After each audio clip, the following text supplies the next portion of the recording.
Connected the iron this morning. I just ironed my uniform for work. Did I unplug it? Did I switch it off? What about that fan? At night it's so hot. Did you unplug your fan? Did you disconnect it? I don't know. What about the stove, the oven, the toaster oven? Did you remember to switch it off? And hence the reason why the conversation with the RGPF oftentimes do remind us as to some of our do's and don'ts and what we should do to best protect ourselves and our property, also that of our loved ones and society at large. So hence I say my guest this morning is no stranger. And with all of those examples and preambles I give to you, you should have an understanding what the topic would be this morning. But just in case you did not get it, let me tell you, we'll be talking fire prevention, how best you can protect yourself and property, because it is important for you to do that in a time like now. So what we'll do, now that you realize the conversation with the RGPF is on, and we do have an inspiring topic this morning, considering it is the summertime, with all of the weather we are getting, and the children are at home. Yes, I understand mommy saying, well, officer, all I can do is leave instructions with them. They're big enough, 13, 14, and they're looking after the 7 and the 8. I'm just giving them instructions. They don't have to cook. They don't have to do whatever. So I'll be calling in as often as I can. Yeah, you need to remind them about the fire. You need to remember to take the matches away. Nowadays, a lot of homes are using lighters. You ought to also remember that. So on that note, we take a brief break with our theme song, and we'll be right back with the conversation with the RGPF. We'll be speaking fire and fire prevention this morning.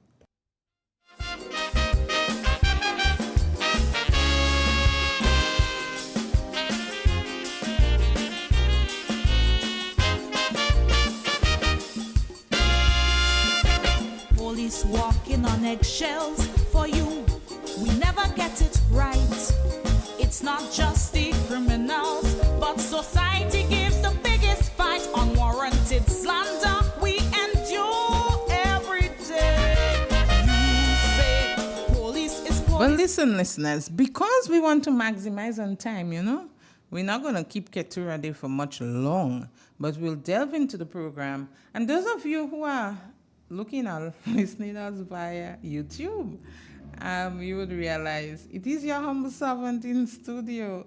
He is a son of the soil, St. Patrick's man. I'm laughing at him this morning.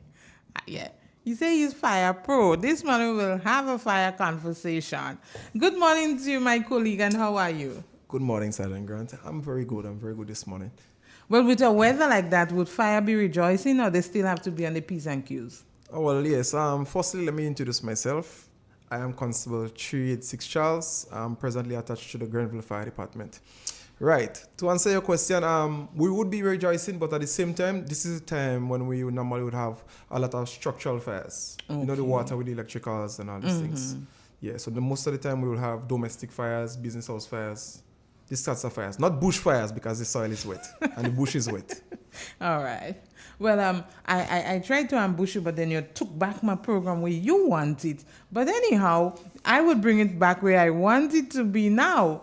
I just wanted to know from a fire point of view how you all feel with the weather that is going. But before we go deeper into looking at prevention, we can't have a fire personnel in studio and do not look at disaster, because we're also within that period. But to let our listeners know the authority from which you speak, tell me, what are some of the areas you have worked, and how long have you been in fire? Well, I've been a member of the RGPF for the last 17 years. Really? And it should have been 21 years, but 17 years. No, steady. Yeah, You're steady right years. there. Right. Yeah, and I've worked, normally we have rotation, so I've been through all the different departments from the beginning. But I just had a desire for fire and working in the fire department. Right. So I've applied, and I was granted, that opportunity to be able to do my part for the people of Grenada. So I've been in the fire department for the last, let's say, 10 years now. Right. But I was there for about 5 years before that. Okay. What are some of the other fire stations you've attached to? Well, fire headquarters, this is on the Carnage. Right. Then MBIA, where that's on the airport, where we do with aerodrome firefightings. For those who don't know, we're dealing with planes, small, large. I worked in Guave, which is very nice. I've worked in Sates. I've worked in Grenville, and I'm presently working in Grenville, which is a place that I love. Okay. Administration, I trust you're listening to that. Anyhow, when we get comfort, oftentimes it leads us to produce. But tell me, when we intend to speak fire this morning and looking at prevention as we go forward, as I said in my introduction, that the children are home on vacation. And what I've noticed this school break, the younger set of children has been off school before the elder ones or the secondary ones, as you would say. But with all of the weather that we're getting, considering the rainfalls that we're getting, what advice do you have for motorists, in some instances homeowners, and other persons who uses the thoroughfare, and like it or not, all our main weight from the country to St. George's has some form of hazard that we must pay attention to.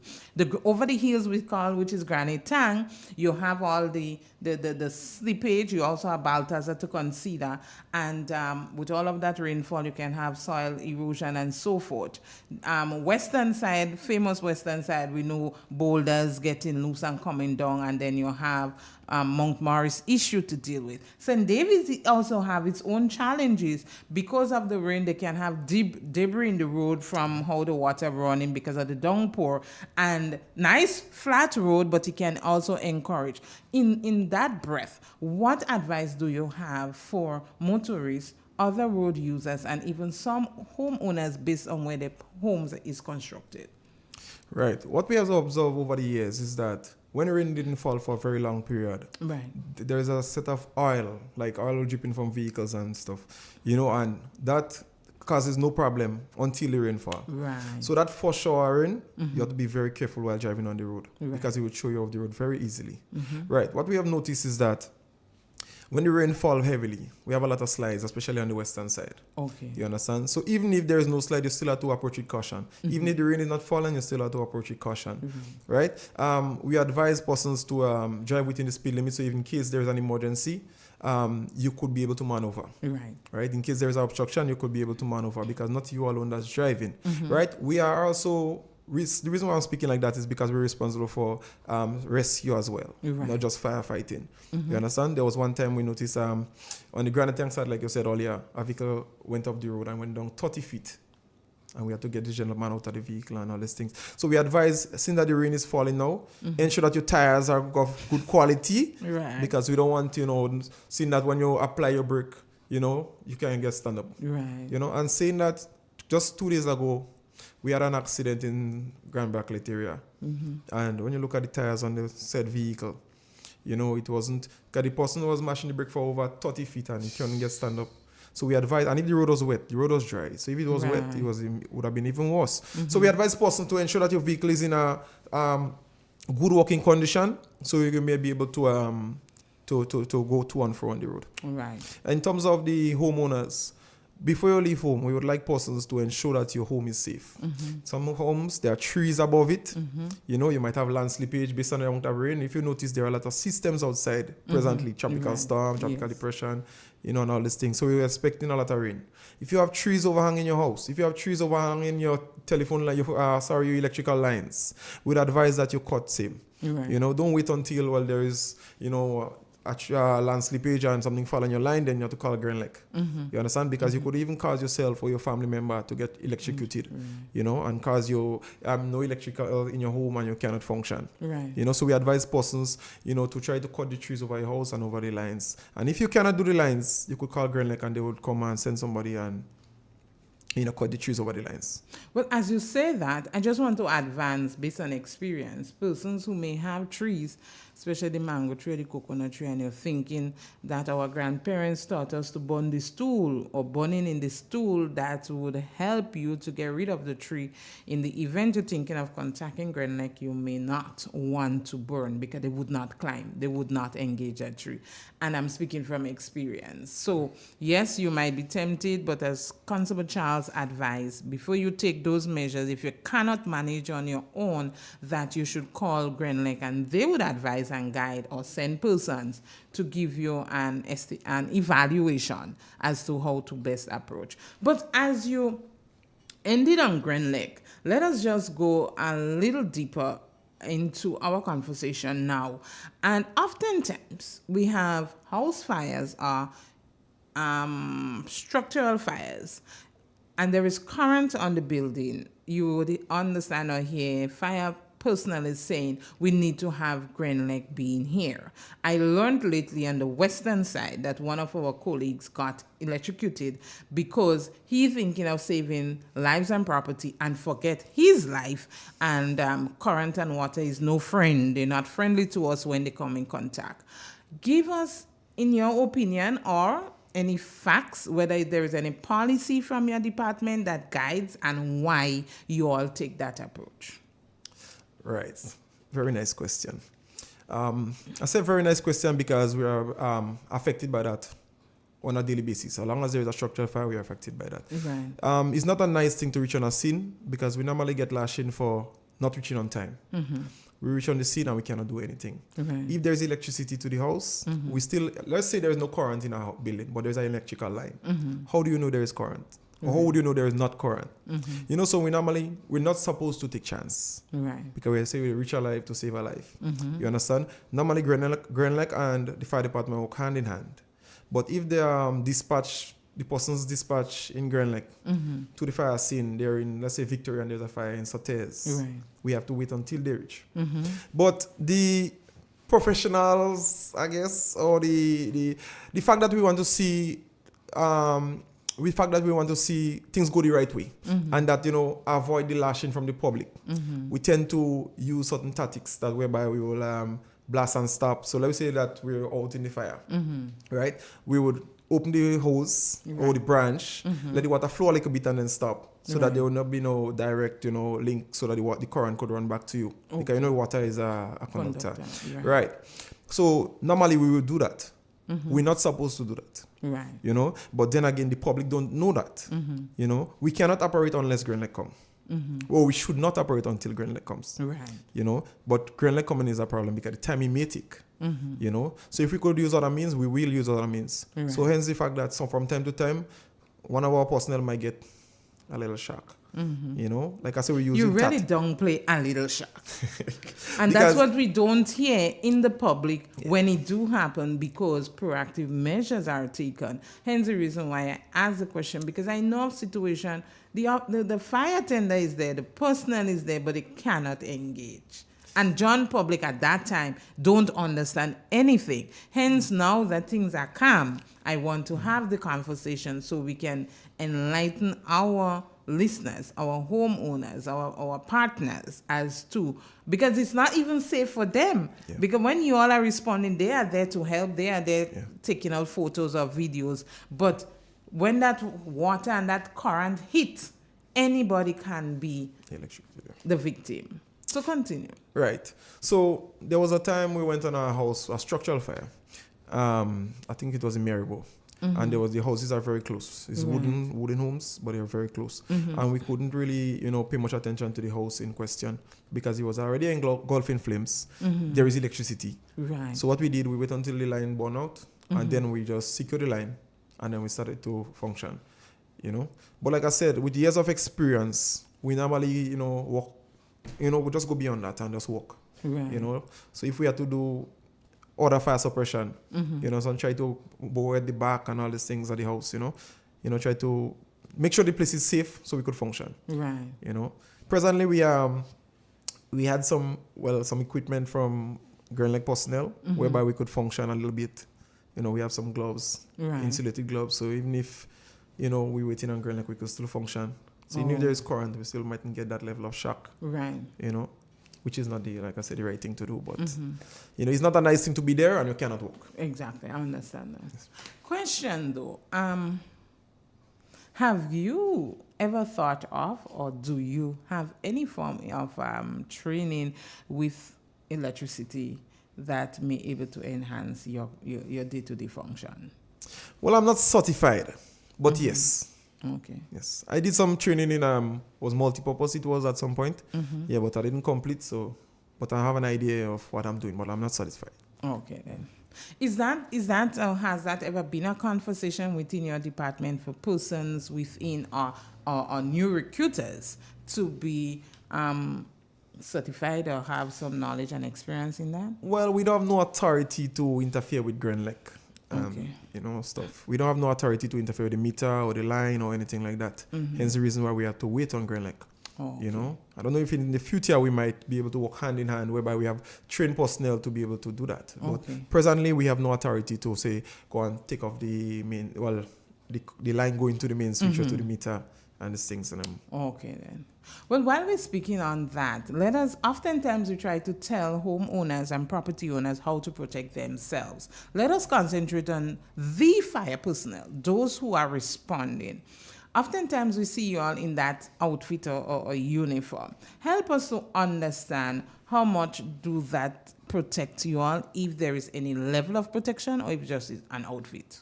No, it's not just an outfit. It's a very protective piece of equipment. Well, we call it equipment because it does its job. Right.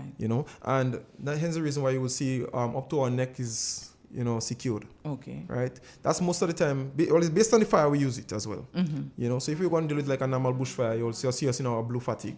Okay. But if we have like a structural fire whereby the heat is really intense, and a matter of fact, our standard operating procedure dictates that we use that all the time. Right. But it's very hot because it protects our skin from the heat. And believe me, the heat does be normally very strong.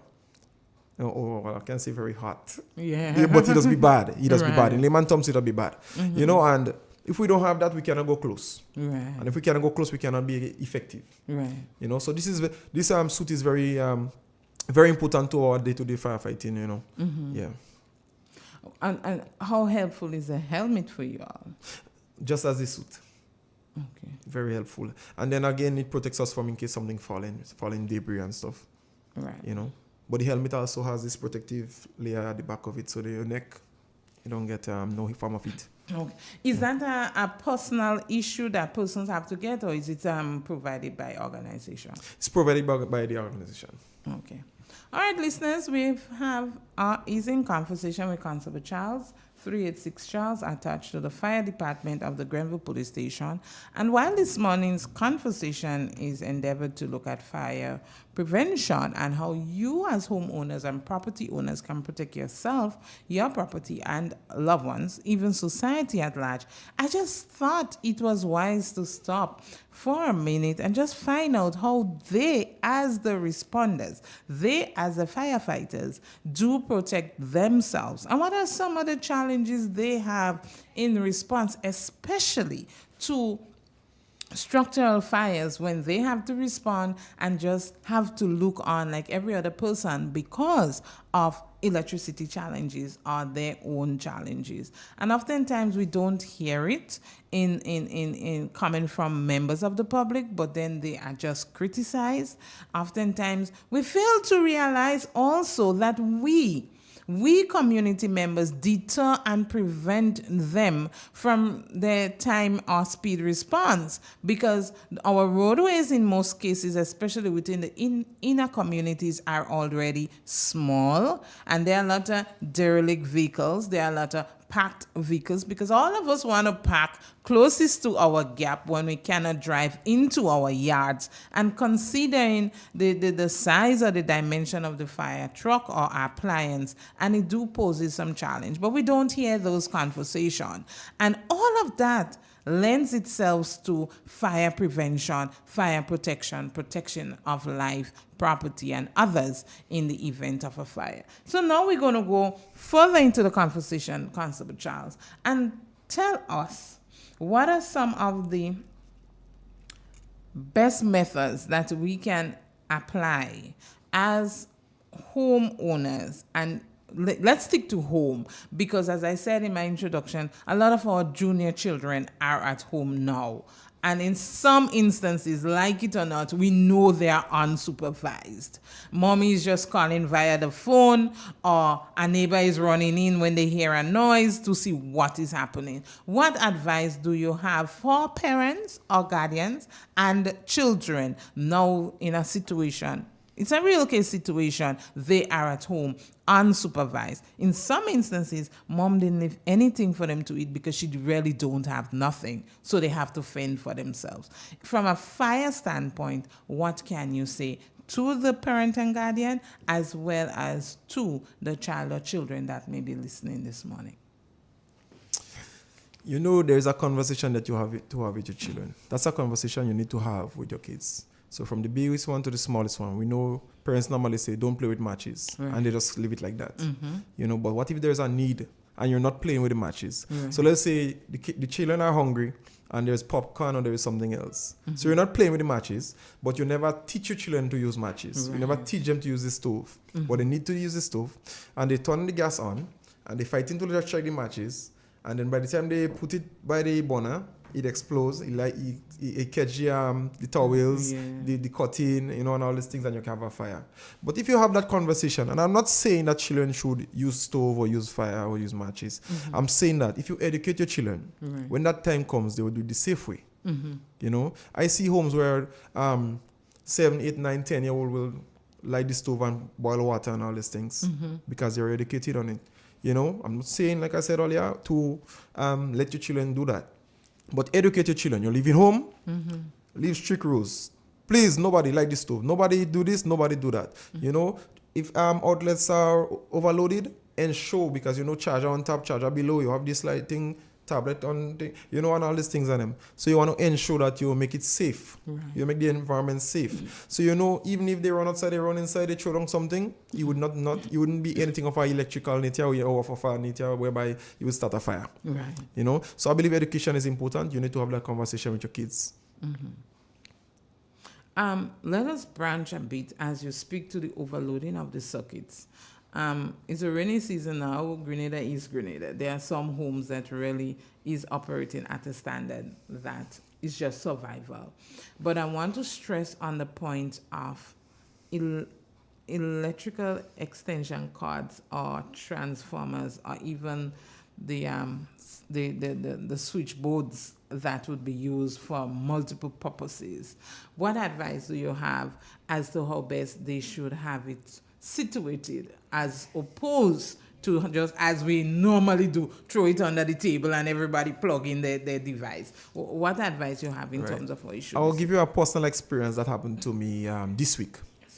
Where my washing machine is, I have a surge on the ground. Right. Whereby you also plug them through from the wall to that, then the machine plug, and some water fell on the floor. Right. And my wife called out to me, fire. When I reach, you could see like the water take the electricals, mm-hmm, and you just start a fire. You know, and we're trying to advise person not to use extensions. Right. You know, if you want to, you could run a socket on the wall, mm-hmm, so that the electricals or the wire go directly into their socket. Right. You know, because from where you know these things are for years you had them, you might say, years, 20 years now that, you know, and you're working good. Mm-hmm. But the components inside that surge, we get slack from time to time. Right. You know, you're pulling it up, you're pulling it down, and all these things on them. So we advise person not to use extensions. Mm-hmm. I mean, and if you have to use an extension just for this party moment, you want to do something using a drill or using something whereby you just want a little more length, mm-hmm, you could use it now for now and then disconnect it. Right. But not have it for over a period of time, and that's how you're operating. Mm-hmm. You know, this could be very dangerous. Wires get loose normally, you know, and it could cause a problem, or it could pose a problem. Right. Sorry. So listeners, we'll take a brief break, and we'll be back with more of the conversation with the RGPF. And bear in mind that it is our safety, it is for our own protection, it is for our own good that we do adhere to the guidelines and tips that are given to you from the persons who handle it themselves. In our local language, we say you get it from the horse's mouth. I mean, we do understand what our society in some cases operate and the level we operate at, but we can't just continue in that vein. We have to look at how best do I save my child's life. I remember that unfortunate situation. That was my very first encounter in Upper St. John's. It was 2 or 3 homes plus the lives that were lost in that fire. Granny is there fighting to manage, and she has children that also she has to take care of, and God forbid. You know, sometimes we just have to remind ourselves that what did not happen in 1,000 years, what did not happen in our lifetime, it can happen in a split second, in a wink of an eye. And, you know, this morning I'm somewhat passionate over this topic because when I look at the weather pattern, you know, the rain never say it is coming. It's hot. You're using the fan. And we know the appliances we get these days is secondhand, you know. And by the time you get a fan or adapter and you use it, it's of substandard. And with the window is open, the breeze is blowing, you're sleeping, you're not expecting the rain. Tell me what can happen. Most of our plugs, electric plugs, are in the corner. So that window is open, your fan is there with the motor facing the window, the rain is blowing into, you fast asleep. Tell me what can happen. And a lot of us don't believe in switching off the electric plugs when we are complete in whatever process because we're too lazy as a people. So what happened? The fan is always connected, the blender is always on, the adapter is always on, the transformer is always on, while we're not using it to say, well, current coming through, but the current has to reach at a certain place to cut off. What happened to that current that is stored there? You know, so all of that just have me in a frenzy this morning and have been so passionate. But I want to urge us all, let us be our brother's keepers. So we take a brief break with our theme song, Keturah George, and we'll be right back into more conversation in regards to fire prevention and our safety. How can we make ourselves and our society safe in a time like now, in a season like this? How can we protect lives and property?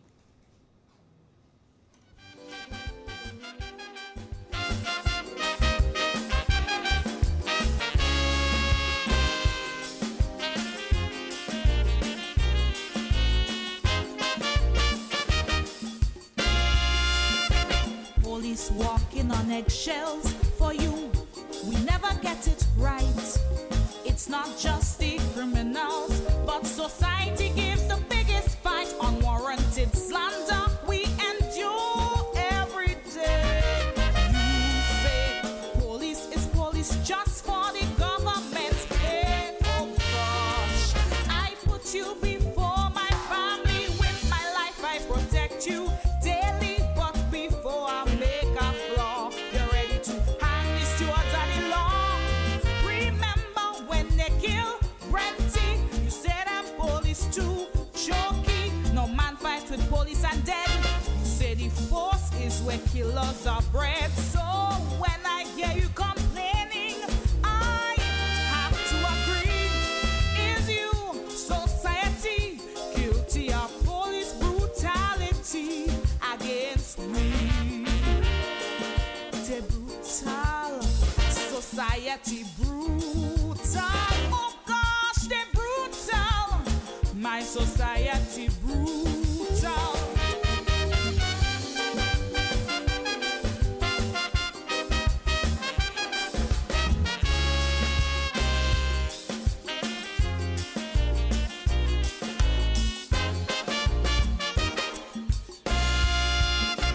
Police here have to. Yes, listeners, so I'm just enjoying the veteran, the fire veteran this morning.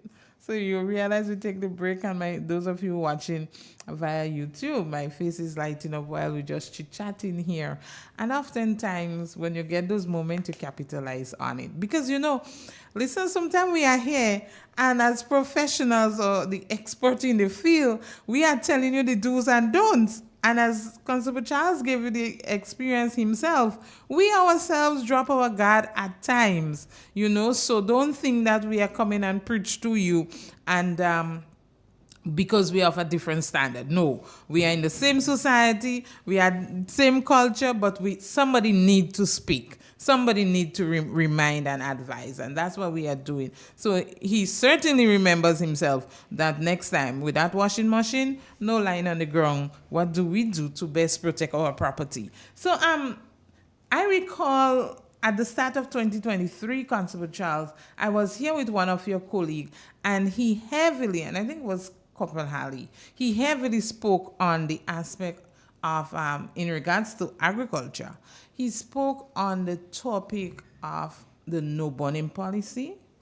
I haven't heard anyone being charged or prosecuted thus far, but is that policy still in effect? If so, when would it be expired, and how has it been for you? Right. Our no burning policy, which was very effective, starts from January to July. Right. So it's within that period, and this is considered the dry season. Right. Right. So starting from July, I think persons could start applying for license. Okay. Right, for agricultural purposes. So you need a license to burn, because this is the time when persons clearing land and start planting and all these things. Right. Right. So the no burning policy might be lifted, or will be lifted by the end of this month. Okay. How that period, the no burning policy period, went for, and I'm speaking specifically to the Eastern Division. Well, it was effective, but with everything, you're gonna find some persons still burning and claiming that they didn't know. But it wasn't as bad as years gone by.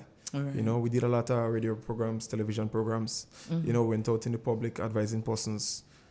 So it wasn't as bad as years gone by, and then even if they did burn, they make sure that they did so in small heaps. They make sure they clear the area so it couldn't spread. Even though there were times when we had to respond, because from the time somebody sees something burning, the persons calling the fire department will inform them that, listen, there's a no burning policy in effect, you cannot burn. Right. So they would call us in to deal with that aspect of it. Right. And not to really, get into action. Okay.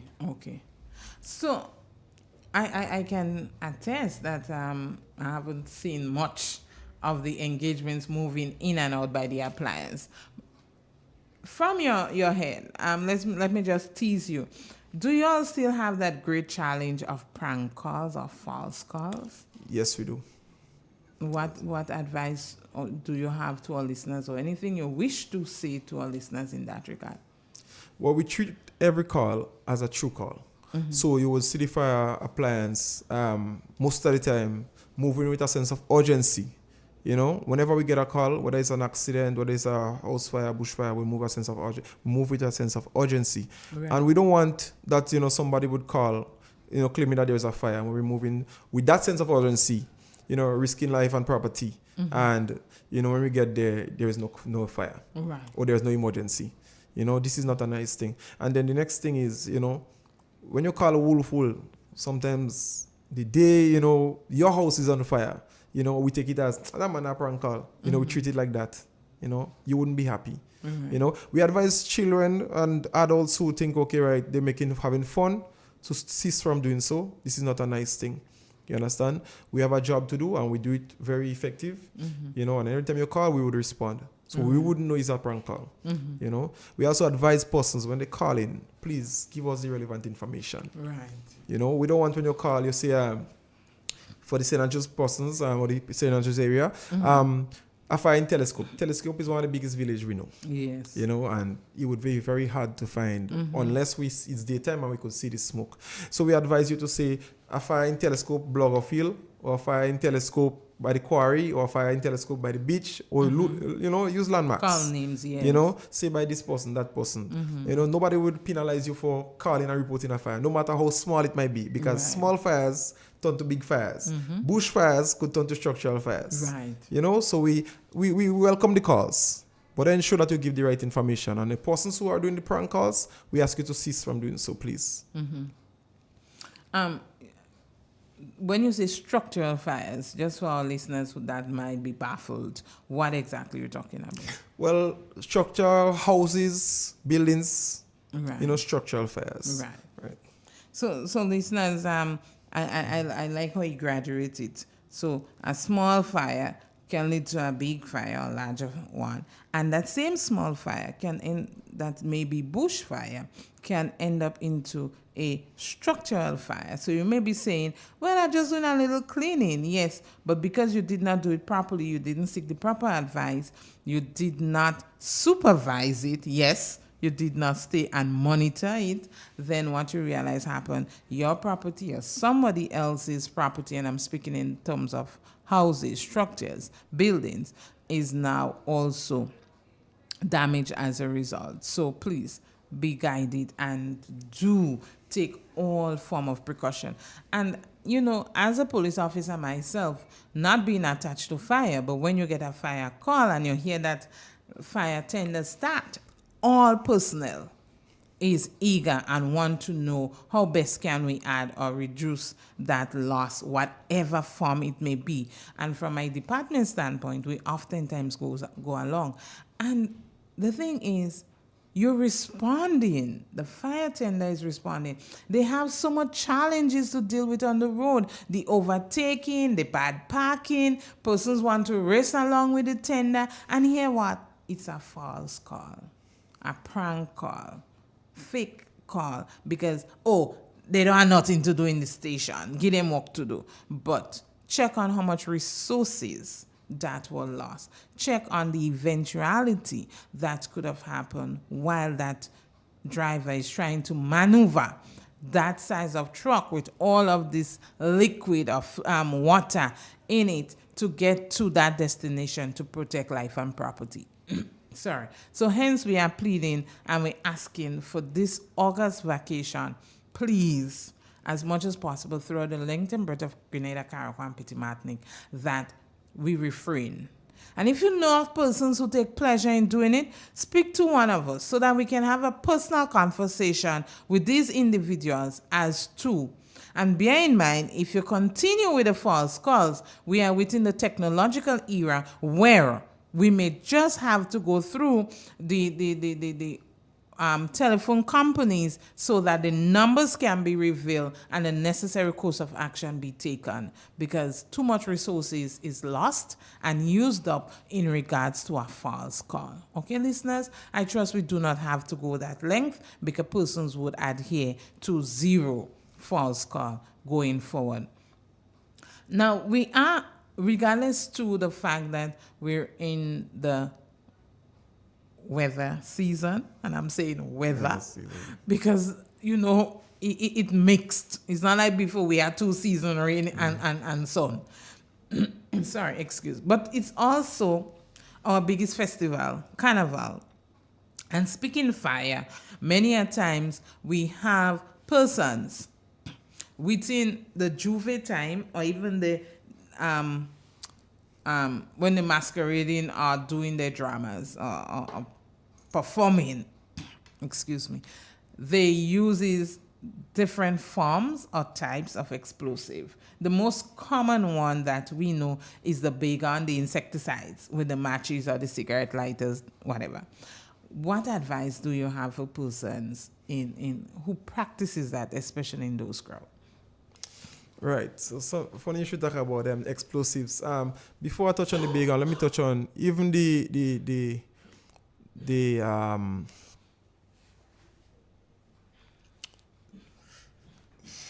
that's me, mate. Right, so let me touch on the baygon first and I'll come back to that. Mm-hmm. Right, we have persons normally buying baygons and stuff so that when they reach this high point in the show, they would just light the baygon and just use it up in the air. Right, and then you have 2-3 baygons at the same time. And this is not a good practice because at the same time you're drinking, you're having fun. Somebody could just trip you, you could misbalance, and you could just spray on somebody while the flame is on the baygon. Right. And that could be a problem.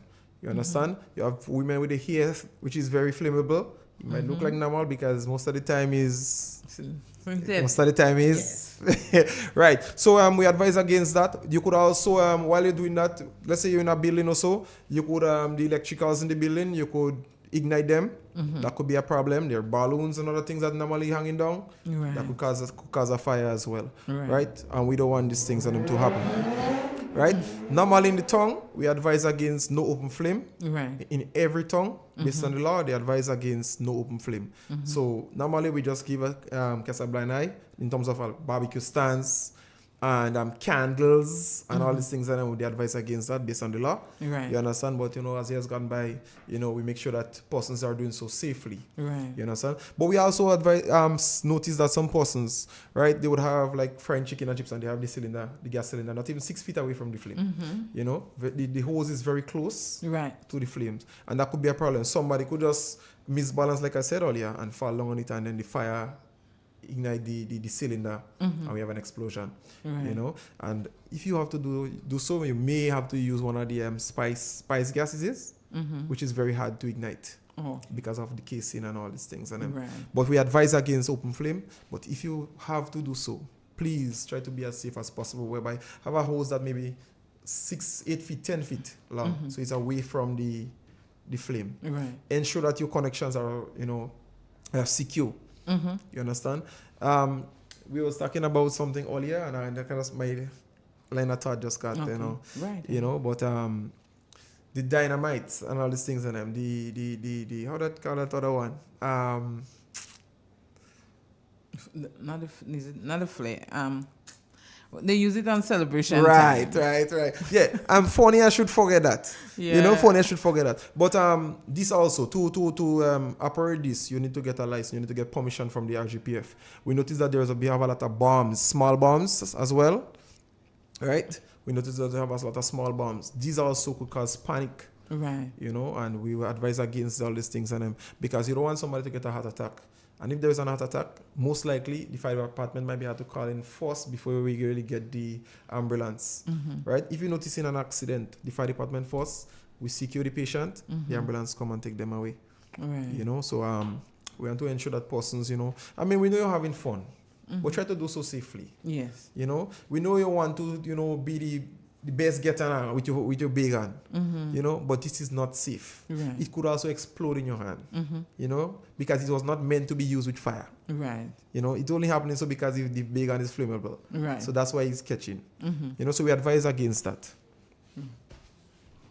Well, as per usual, Constable Charles, every time we get comfortable into the topic and into the communication, the time winds down. But you cannot leave without giving a living of all that you would have said, or anything you think you had wanted to say and missed. You have that time now to just about a minute to communicate with our listeners as we move into that. And if we really look, we are going fastly and swiftly into that big day of Carnival 2023. I'm not a fan of it, but that is where we are. And a lot of persons believe they have to make up for the 2 years they lost within COVID. So from a fire standpoint, I just like for you to leave something that would resonate. Your voice would stick within them as they go into Carnival 2023 for the best safety and the safety of all. Fireworks. That was what we were looking for. Right. And so simple. We just couldn't get it. I just couldn't get it. Imagine working for 15, 20, 25 years trying to build your establishment, build your home, and because of your negligence, everything go up in flames in 10 minutes, 5 minutes, 15 minutes, 20 minutes. This is not a nice thing. So we advise persons, please, try to follow the safety. You understand? Try to follow the safety. You have your kids, ensure that you teach them about fire. Right. You're not teaching them to use it, but you're teaching them not to do certain things. Right. Make sure you have a mobilization plan, an evacuation plan as well. So in case of an emergency, you don't have to come and wonder where your children are. Make sure that you have everybody contact, and put them in certain groups so that okay, right, something happened, we know that they're here. Right. Or we know that they're going to be here. So if they're not here, they're going to be the other, another location. Right? Ensure that your electricals, you check them. Because after 10, 15 years, some of them things get loose. Right. You know, sometimes you need to bring in the electrician. Here you go, cost you a little, you know, a little buck, but at the same time, you know, you're ensuring that your home is safe. Right. You know, ensure that you don't leave the fan close to the window, like you said earlier. You know, so that because when the rain come in, you're sleeping, you would never know. You understand? Water is not good for the fans. Turn off the fans, not on the fan itself, on the wall. Yeah. Because the coil will get hot and it will ignite. So turn it off on the wall. When you're leaving home, ensure that you unplug all the things that needs to be unplugged. Right. You know, it don't make a sense you day on work and your Wi-Fi the home running. You know, when you reach back home, turn it back on. You know, you save current, and at the same time, these things and them, you know, they will heat up from time to time. Right. Because we have malfunctions. We know we don't get in the authentic stuff. Right. You know, so at the same time, you know, ensure that your home is safe. You don't want to lose your property over your negligence. I'm grateful. So thank you so much, Constable 386 Charles Fire, Grenville Police Station.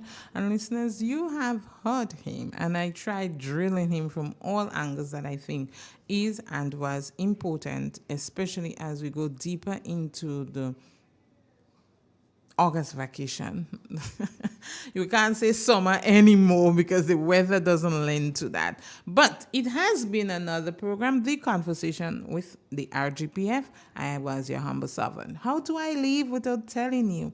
You see something, know something, hear something. All we ask of you is to say something. And in so doing, you can prevent a crime. You can prevent the escalation or the continuance of a crime. Yes, I'm hearing you. Oh, I did already and nothing happened. Find an officer that you are comfortable with so you can call him or her and have that conversation so some form of action can take place. Let us collectively protect our young ones, protect our society.